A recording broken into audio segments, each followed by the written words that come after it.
Youth కాంగ్రెస్లో మీకు ఇద్దరు బలమైన స్నేహితులు ఉన్నారు. మీరు ముగ్గురు కూడా ఒకేసారి ఎమ్మెల్యేగా కంటెస్ట్ చేశారు. పరిచయం ఎక్కడి నుంచి వచ్చింది మీ ముగ్గురు మధ్య? యూత్ కాంగ్రెస్లోకి చంద్రబాబు నాయుడు మేమంతా యూత్ కాంగ్రెస్ నుంచి వచ్చినామే. అదేవిధంగా రాజశేఖర రెడ్డి మొదట్లో మాకున్న దీంట్లో కాంటాక్ట్స్ తక్కువ ఉండే. అప్పుడు రాయలసీమ ప్రాంతంలో ఈ చిత్తూరు ఈ ప్రాంతం అంతా కూడా, నెల్లూరు కానివ్వండి, ఈ కృష్ణా జిల్లా కానివ్వండి, ఈ ప్రాంతం అంతా కూడా బాగా పరిచయాలు కదా ఎక్కువ ఉండేవి. ఈ సందర్భంగా రాజశేఖర రెడ్డి వచ్చేటప్పటికి 1978లో రెడ్డి కాంగ్రెస్ నుంచి కంటెస్ట్ చేశాడు ఆయన. మేమిద్దరం కాంగ్రెస్ నుంచి ఇందిరా కాంగ్రెస్ నుంచి కంటెస్ట్ చేయడం జరిగింది. అదేవిధంగా వెంకయ్యనాయుడు గారు ఆయన బీజేపీ మొదటి నుంచి ఆయన ఒక పాలసీలో వచ్చిన్నాడు కాబట్టి అక్కడ ఉదయగిరి కాన్స్టిట్యూన్సీ నుంచి ఆయన ఎమ్మెల్యే కావటం.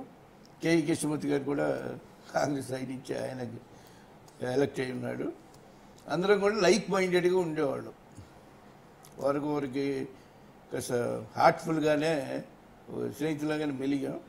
సో ఇది వివిధ కారణాలతోటి ఉండే దీంట్లో తర్వాత నిదానంగా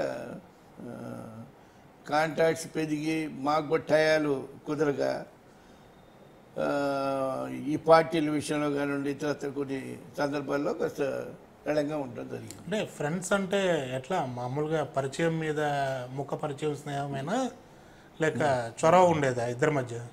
ముఖ పరిచయం అనేది ఫ్రెండ్షిప్ అంటారు. నాకు ముఖ పరిచయం కొన్ని వేల మందిని కలుస్తుంటాను. ముఖ పరిచయంతో ఫ్రెండ్షిప్ అనేది నేను అనుకోను. లైక్ మైండెడ్గా ఉండేవాళ్ళు.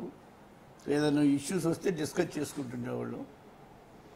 అందువల్ల ఎవరి దగ్గర సలహాలు వాళ్ళ మధ్య అనుకున్న వాళ్ళు చెప్తారు, మాకు తోచింది మేము చెప్తాం. ఆ విధంగానే ఉండేది ఫ్రెండ్షిప్ అంటే. అది ఏం మాట్లాడుకునేవాళ్ళు అప్పట్లో మీరు చంద్రబాబు నాయుడు గారు? మీరు అవన్నీ ఇప్పుడు ఎన్ని గుర్తు తెచ్చుకొని చెప్పాలంటే మళ్ళీ కొన్ని ఇప్పుడు ఒకటి రెండు అన్నీ చెప్పకపోయినా ఏదో ఒకటి రెండన్నా బాగా ఇష్టపడినవి ఉంటాయి కదా.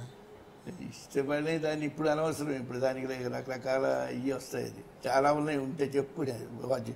ఇద్దరం కూర్చున్నప్పుడు అనేక విషయాలు పాలిటిక్స్ నుంచి మాట్లాడతాం, కుటుంబ సంబంధమైన విషయాలు మాట్లాడతాం. అతను కూడా అప్పుడు మ్యారేజ్ కూడా కాలేదు. మ్యారేజ్ అప్పుడు ఆ సందర్భంలో కూడా కరణం బలరాం గారే కొంచెం యాక్టివ్గా అంటే పెళ్లి కాని వాళ్ళు పెళ్లికి చేయాలని ఉంటుంది కదా. నాకు అప్పుడు మ్యారేజ్ అయిపోయింది. సో ఈ ప్రాంతంలో కూడా చూసాం, ఒక పెద్ద అమ్మాయిలు కూడా చూసాం. కానీ మాకు అప్పుడు అలాంటి ఇష్టపడలేదు. తర్వాత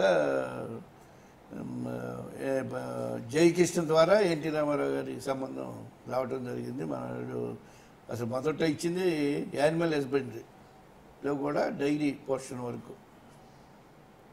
రామ్దేవ్ అని చెప్పి ఆయన తెలంగాణలో ఆయన క్యాబినెట్ మినిస్టర్.